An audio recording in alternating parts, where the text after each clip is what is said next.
Welcome to Prism Technologies. I am Venkat. This is part 5 of ASP.NET MVC tutorial.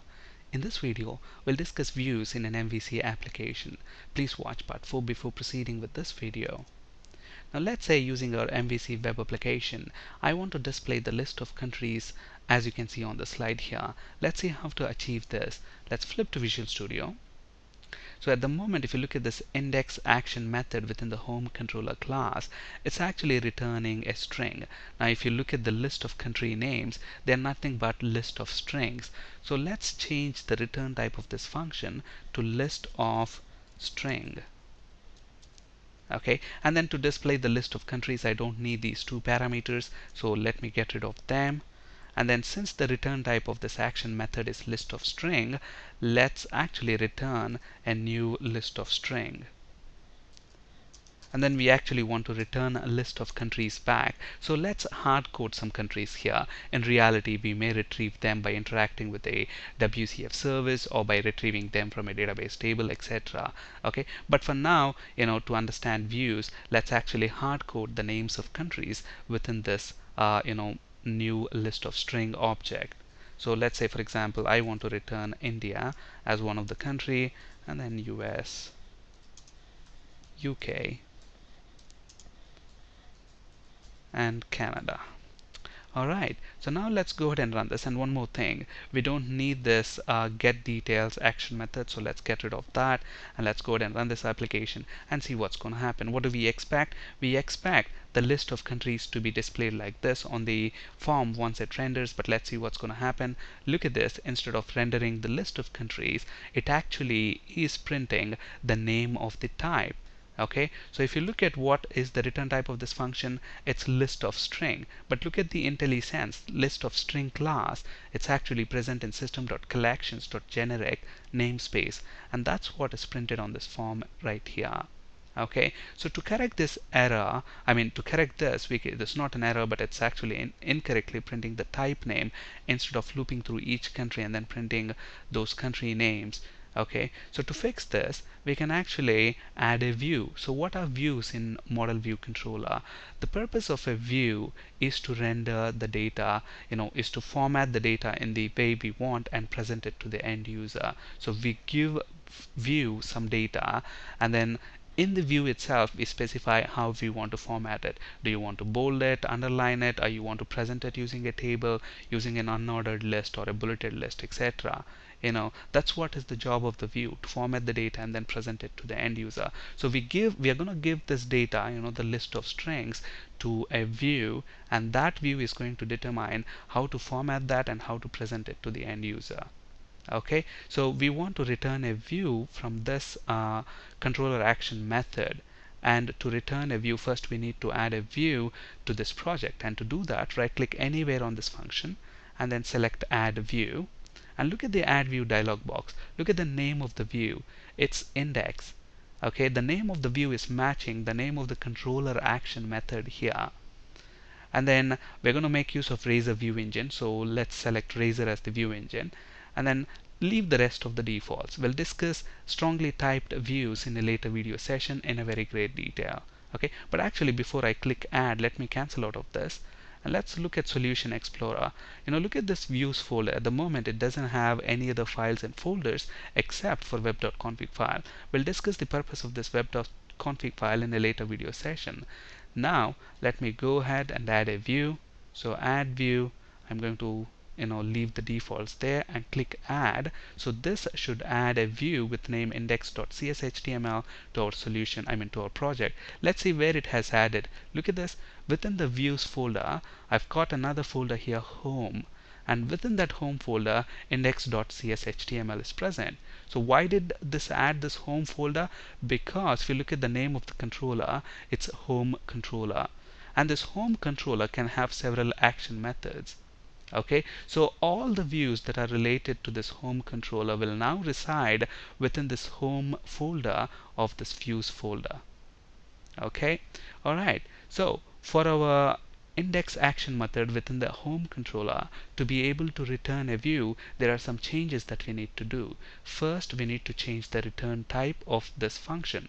So since we want this controller action method to return a view, I'm going to change the return type of this function to action result.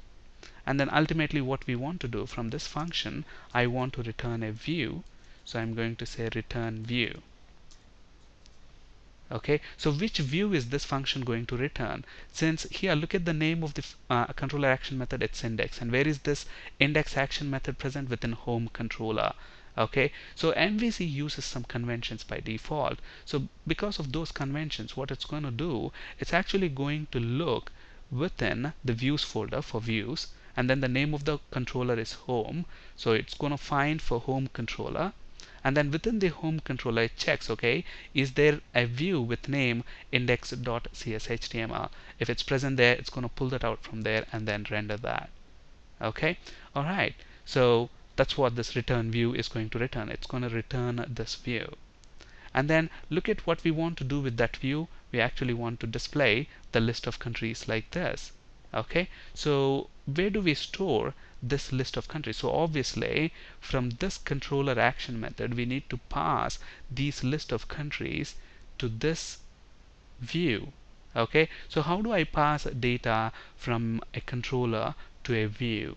Okay, there are several ways we can do it. We can either use something called ViewData, ViewBag, or we can use view models. In this video we'll see how to use ViewData. Okay, so instead of returning this list back, because I cannot do that now because the return type of this function is action result, which is going to return a view there. Okay, now you may be wondering, okay, this view, if I hover my mouse over here, look at what's the return type of view. It's actually view result, but the return type of this controller action method is action result. So how am I able to return a view result when the return type is action result? That's because if I right click on this view, go to definition, so it's view result, but then when I right click on view result, go to definition, it inherits from view result base. When I right click on that and go to definition, look at that, ultimately a view inherits from action result. Okay, so that's the reason why I'm able to return a view in spite of this return type being action result. Okay, now why is this there? Why are we using a super type? Why can't I just say, view result as the return type? We can do, but remember, a controller action method can do more than just returning a view. It can return to another controller action method, or it can return a JSON result. It can do several things. We'll talk more about that in a later video session. Okay, but for now, if you ask me, can't I make the return type of this function view result? Absolutely, you can do that as well.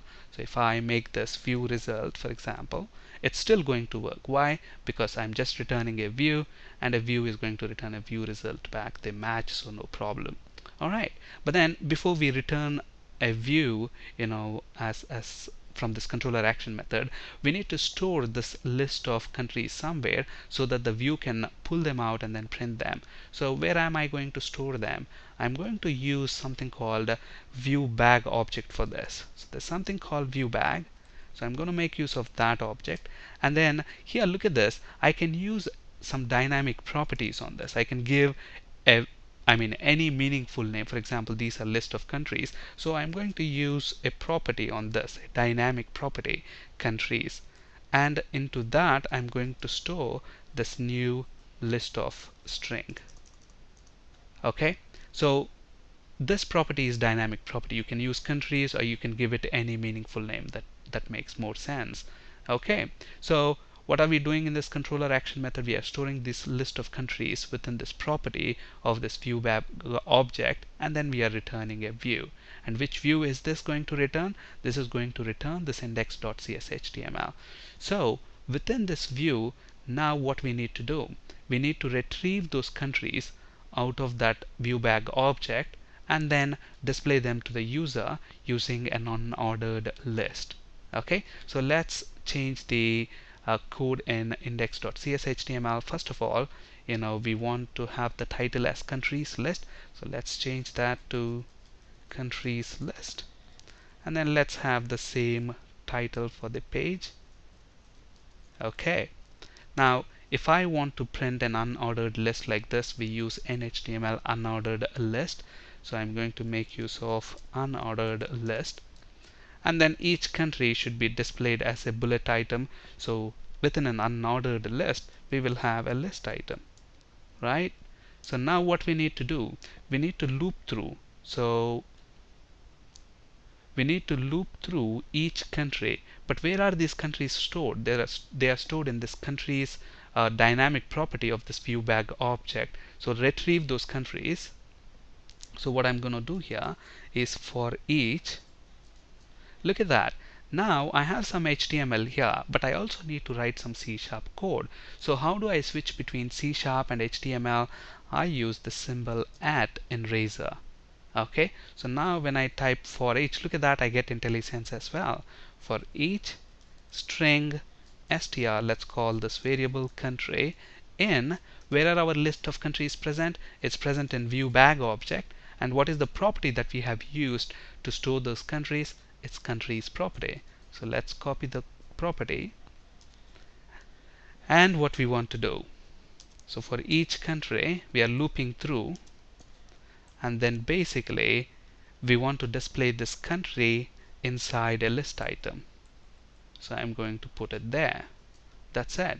Let's go ahead and run this and see what's the output that we get. So what do we expect? We expect the list of countries to be displayed using an unordered list like this, and let's see what's going to happen. So it's still rendering. Look at that, instead of printing the name of the country, it's actually printing the name of the variable, and that's understandable because Razor thinks that okay, this is HTML, we started HTML, and it thinks this word is something that the end user want to print just like that. But no, it's actually a variable which is this one, which contains the name of a country. So to convey our intention that it's a variable, all you need to do is specify the @ symbol there. So now it's going to treat that as a variable, and whatever value that's present in that variable is going to be retrieved and then printed in between that opening and closing tag of list item, and we have the output as expected. Alright, so what did we do? We added this controller action method. We are storing the list of countries in that country's property of the ViewBag object, and then we are returning a view which is going to return this index.cshtml view, and within that view, what are we doing? We are looping through each country and then printing them. So we are using Razor views here.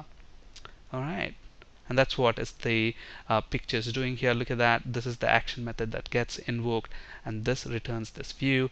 This view pulls data out of this country's ViewBag object and then prints them, and this is the output. So ViewBag and ViewData, for the moment, we are going to discuss more about these in our next video session. For now, understand both of them as a mechanism to pass data from a controller to a view. But remember, to pass data from a controller to a view, it's always a good practice to use strongly typed view models. We'll discuss more about view models in a later video session. Now we use @ symbol to switch between C# code and HTML. Alright. On this slide you can find resources for ASP.NET, C# and SQL Server interview questions. That's it for today. Thank you for listening. Have a great day.